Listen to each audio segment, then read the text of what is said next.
लोग कहते हैं कि सुबह का समय पढ़ने के लिए सबसे अच्छा होता है, पर हकीकत तो ये है कि हर वक्त सुबह हो या शाम अगर मन में लगन हो तो कभी भी पढ़ा जा सकता है। जो आदमी मन के साथ जीता है वो कमजोर होता है और जो संकल्प के साथ जीता है वह बलवान होता है। ये मन आवारा होता है। पढ़ने बैठोगे तो टेबल पर रखी हुई 10 चीजों की तरफ मन आपका ध्यान भटकाएगा। मोबाइल कभी खुद नहीं कहता कि मुझे चलाओ, आपका मन कहता है कि मोबाइल चलाओ। इसीलिए अगर अपने आवारा मन को कंट्रोल करना है तो मेरी इस बात को ध्यान से सुनिएगा, आपके बड़े काम आएगी। छोटे छोटे संकल्प लेना सीखो। सोचो कि आज मैं 1 घंटे मोबाइल को हाथ नहीं लगाऊंगा। जब पढ़ने बैठो तो एक छोटा सा संकल्प लो कि 15 मिनट तक अपनी नजर किताब से नहीं हटाऊंगा, चाहे कुछ हो जाए। धीरे धीरे ऐसे कामों की प्रैक्टिस करो। जब आप इन छोटे छोटे संकल्पों को पूरा कर पाओगे तब आपका आत्मविश्वास बढ़ेगा। आपको यकीन हो जाएगा कि जब मैं ये काम कर सकता हूँ तो मैं दुनिया का कोई भी काम कर सकता हूँ। और आपकी ये सोच आपके मन की आवारागर्दी को खत्म कर देगी। कब तक उन चीजों को अपनी जिंदगी से हटाते रहोगे जो आपका ध्यान भटकाती हैं? बेहतर तो ये है कि अपने मन को इतना मजबूत बनाओ कि कोई चीज तुम्हारा ध्यान भटका ही ना पाए।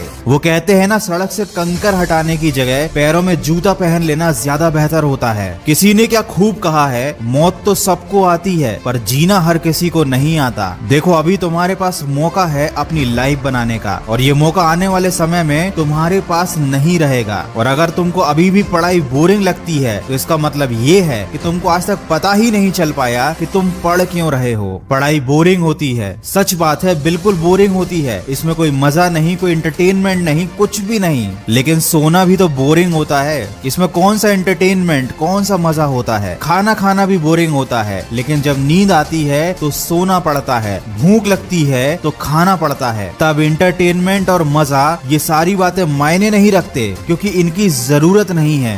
जरूरत है तो सोने की, जरूरत है तो खाने की। ठीक वैसे ही पढ़ाई जरूरी है। मायने नहीं रखता ये बोरिंग है या मजेदार है, ये जरूरी है। क्योंकि अगर तुमने अभी अपना भविष्य बना लिया तो शायद तुम आगे अपने मन के काम कर पाओगे। लेकिन अगर मजे के चक्कर में, बोरियत के चक्कर में अभी तुमने कुछ नहीं किया तो जिंदगी भर तुम्हें वो काम करने पड़ेंगे जो तुम्हारे मन के नहीं होंगे। किसी ऐसे आदमी के नीचे काम करना पड़ेगा जिसे तुम पसंद नहीं करते हो। उसकी डांट खानी पड़ेगी, शायद उसका नौकर भी बनना पड़े। तब कैसा लगेगा जरा सोचो। कैसा लगेगा जब तुम्हारे आत्मसम्मान को कोई अपने जूतों से रोन देगा? कैसा लगेगा जब तुम्हारे बच्चे के पास खेलने के लिए अच्छे खिलौने नहीं होंगे? कैसा लगेगा जब लोग तुम्हें और तुम्हारे परिवार को इज्जत नहीं देंगे? तो दोस्त, या तो भविष्य में 2 कौड़ी की जिंदगी जी लेना या सोच समझकर अपनी जिंदगी का अभी सही फैसला कर लेना। हो सकता है ये सारी बातें आपको बुरी लग जाएं, लेकिन मीठी बातें करना मेरा काम नहीं। अगर मेरी कड़वी बात से आपकी जिंदगी सही रास्ते पर आ जाती है तो इससे अच्छी कोई बात नहीं होगी। वक्त है, समझ जाओ, नहीं तो आने वाला वक्त समझा ही देगा। बहुत से लोग कमेंट करते हैं कि उनकी जिंदगी में ऐसा बुरा समय आया था जिसे वो आज तक भुला नहीं पा रहे हैं। वो दुख उनके मन से जा ही नहीं रहा है। इस पर मैं एक छोटी सी कहानी लेकर आया हूँ जो आप लोगों को जरूर सुननी चाहिए। मुझे लगता है कि ये कहानी सुनने के बाद शायद आपको उस समस्या से छुटकारा मिल जाए। कहानी सुनने के लिए डिस्क्रिप्शन में दी गई लिंक पर क्लिक कीजिए। खबरी ऐप पर आपको ये कहानी मिल जाएगी। और यही नहीं, वहाँ पर ऐसी बहुत सारी कहानियां उपलब्ध हैं मेरी आवाज में, जिनसे आप काफी कुछ अच्छा सीख सकते हैं। तो सीखते रहिए, आगे बढ़ते रहिए। मैं मिलूंगा आपसे अगले वीडियो में।